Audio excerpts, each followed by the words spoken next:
Super one, सत्याचा बुलंद आवाज।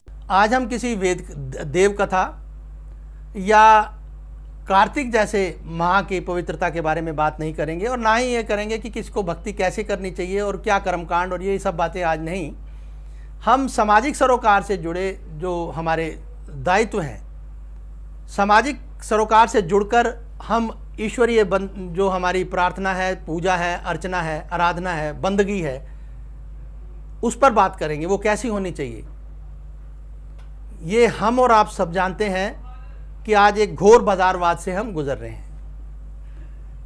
भव्य मंदिरों का निर्माण हो रहा है, पहले भी होता था, लेकिन पहले हमें ये भी देखना होगा कि मंदिर जो थे वो कब हमारे भारत में शुरुआत हुई मंदिरों की।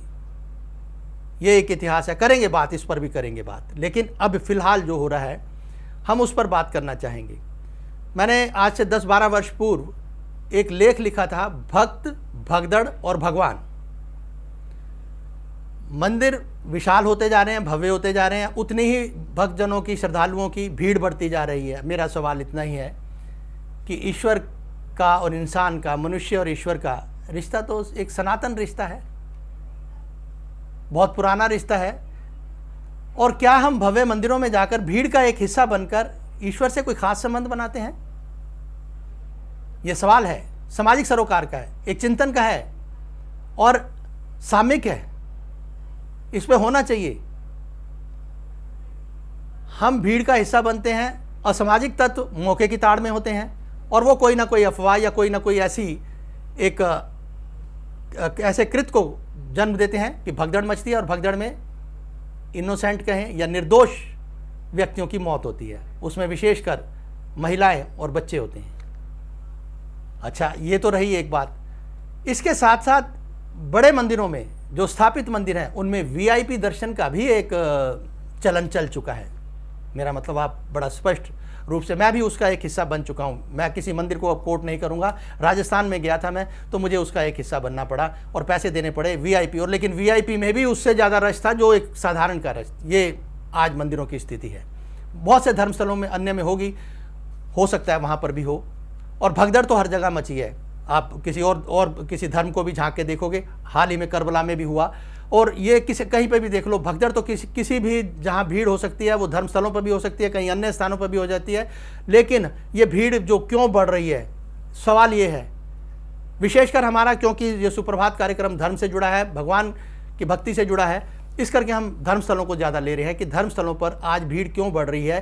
क्या मनुष्य में भगवान के प्रति ऐसा प्यार उमड़ा है कि वहीं जाकर उसे वो भगवान के दर्शन होते हैं? क्या वजह क्या है? ये चिंतन के एक हमारा वो है। लेकिन वीआईपी की जब बात करते हैं तो वीआईपी पे तो मनोज कुमार एक बहुत भारतीय सिनेमा के प्रसिद्ध कलाकार हैं। उन्होंने बहुत सी फिल्में बनाई हैं। तो उन्होंने आज 40-45 वर्ष पूर्व एक यादगार फिल्म बनाई थी। तो उन्होंने एक गीत लिखा था इसी फिल्म में। उन्होंने नहीं लिखा, गीत लिखा गया था और महेंद्र कपूर साहब का गाया हुआ है। तो उसमें यह लिखा था कि आए जहां भगवान से पहले किसी धनवान का नाम, उस मंदिर को छोड़ के, इस तरह से, मतलब उन्होंने कहा है कि उस मंदिर को भगवान को छोड़ जाएंगे, कुछ इस तरह के बोल हैं। वो गीत हम आपको सुनवाते हैं कि वीआईपी दर्शन क्यों हो। बहुत मुमकिन है कहीं पर ज़रूरत होती भी होगी, हम उस अपवाद को भी नज़रअंदाज नहीं कर रहे। लेकिन इन जनरल जब हम बात करते हैं, वीआईपी दर्शन अलग हैं, आम भक्तों की जो दर्शन है वो अलग हैं। ये कैसा व्यापार है मंदिरों में कहें या कहीं और धर्मस्थलों की बात करें हम, ये कैसा व्यापार है? बाजारवादी सोच है या नहीं है? ये एक चिंतन का प्रश्न है। लेकिन इस गीत को आप सुनिए, आए जहां भगवान से पहले किसी धनवान का नाम। आए जहां भगवान से पहले किसी धनवान का नाम, उस मंदिर के द्वार खड़े खुद रोए कृष्ण और राम। धनवान को पहले मिले भगवान के दर्शन को तरसता रहे जो भक्त हो निर्धन। ये दक्षिणा की रीत ये पंडों के छलावे, दुकान में बिकते हुए मंदिर के चढ़ावे, ऐसे ही अगर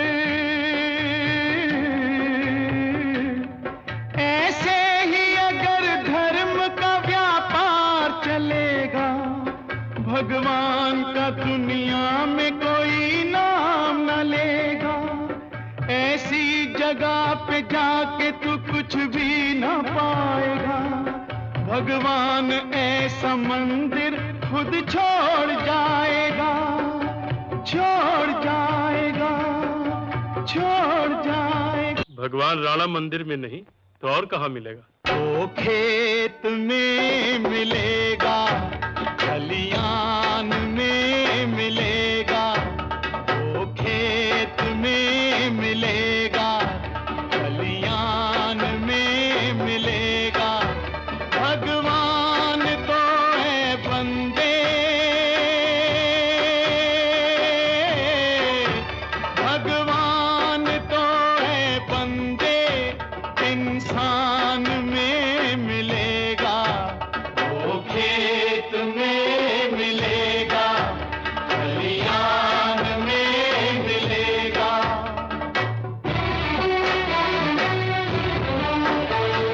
धनवान जो है झूठा, शैतान के बराबर, निर्धन अगर है सच्चा, भगवान के बराबर। वो ढोंग में नहीं है, ईमान में मिलेगा, वो खेत में मिलेगा। तो धर्मवृंदो, आपने सुना कि वो खेत में मिलेगा, खलियान में मिलेगा, भगवान तो है बंदे, इंसान में मिलेगा। बात तो ठीक है कि इंसान में ही मिलेगा। इंसान और भगवान का रिश्ता है क्या? किस तरह, कितना ये सुदृढ़, कितना सनातन, कितना पुराना और कितना सच्चा ये है, इसको मानना होगा, इसे समझना भी होगा। सिर्फ भीड़ का हिस्सा बन के हम भगवान के साथ अपने रिश्तों की पुष्टि नहीं कर सकते। एकांत में भी लोग उसका सिमरन करते हैं, याद करते हैं। और हम ये भी नहीं कहते कि मंदिरों में नहीं जाना चाहिए, बहुत अच्छी बात है। धर्मस्थल बने ही इसीलिए होते हैं कि जाओ, अपनी श्रद्धा का इजहार करो, अपना उसके बताइए कि भगवान से जो मांगना है मांग लो। लेकिन इन संबंधों में एक प्रगाढ़ता भी आती है और उसमें हक जताता है इंसान। अगर वो बात उसकी पूरी नहीं होती या वो किसी एक दुख भरी स्थिति में आके उसे याद करता है, तो वो अपनी इस हक की सारी हदें लांघ कर भी ये कह देता है, राम नहीं तो कर दूंगा सारे जग में तुझे बदनाम। सुनिए ये गीत। दुनिया में तेरा है बड़ा नाम, आज मुझे भी तुझसे पड़ गया काम। मेरी बिनती सुने तो जानू, मेरी बिनती सुने तो जानू, मानू तुझे मैं राम। राम नहीं तो कर दूंगा सारे जग में तुझे बदनाम। दुनिया में तेरा है बड़ा नाम, आज मुझे भी तुझसे पड़ गया काम। साथी जगत में बस एक अपना, साथी जगत में बस एक अपना, इस जीवन का आखिरी सपना। वो भी तोड़ के दाता ना ले, यूं मुंह मोड़ के दाता ना ले, सर पे तू ये इल्जाम।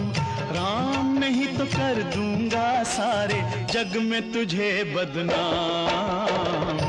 दुनिया में तेरा है बड़ा नाम, आज मुझे भी तुझसे पड़ गया काम। जैसा कि हमने शुरुआत में कही कि आज हम किसी भी ऐसी बात को आपके साथ जो है हम नहीं बांट रहे जो हमारी पुरातन प्रथाएं या परिपाटियों से जुड़ी हों, किसी धर्म गाथाओं से जुड़ी हों, देव कथाओं से जुड़ी हों।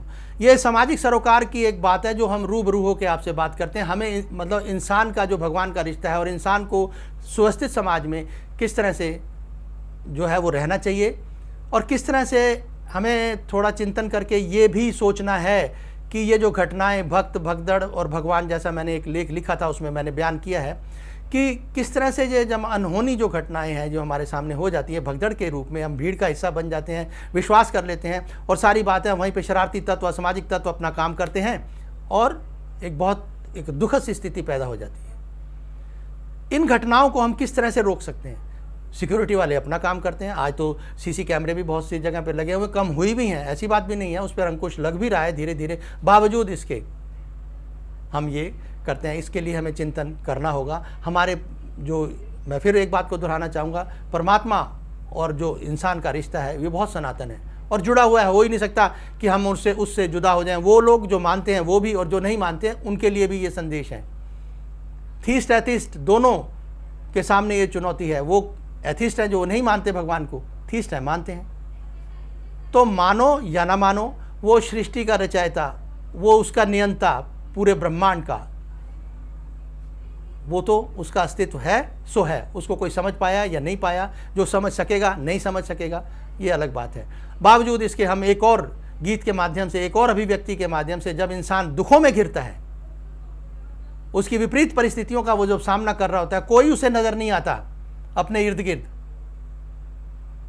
तो वो ये भी कह उठता है, ये क्या किया रे दुनिया वाले। सुनिए ये गीत। ये क्या किया रे दुनिया वाले, जहाँ के गम तूने सभी मुझको दे डाले। ये क्या किया रे दुनिया वाले, जहाँ के गम तूने सभी मुझको दे डाले। ये क्या किया रे दुनिया वाले। ओ रे बेदर्दी ओ हर जाई, देख ली मैंने तेरी खुदाई। ओ रे बेदर्दी ओ हर जाई, देख ली मैंने तेरी खुदाई। पहले ही मेरा दिल घायल था और भी उस पर चोट लगाई।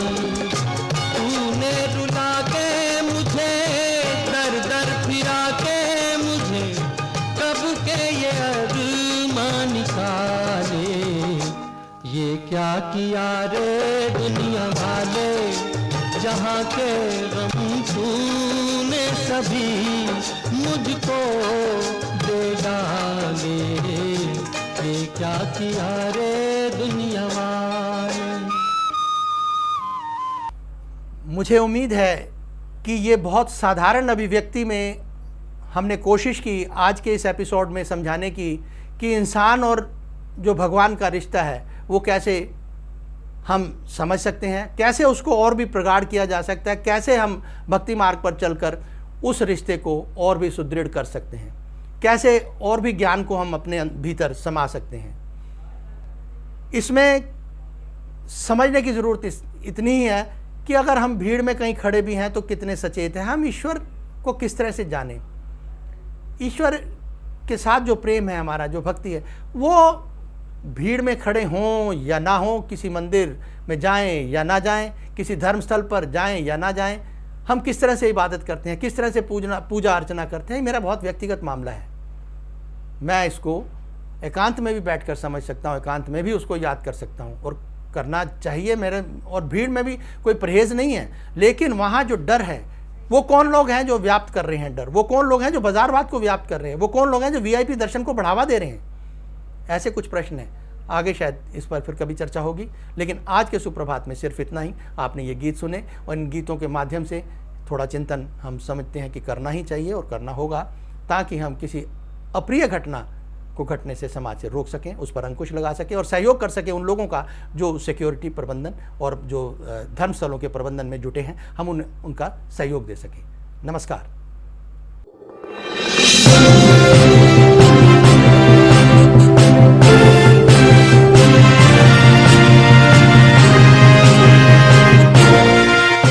न्यूज सुपर 1, सत्याचा बुलंद आवाज।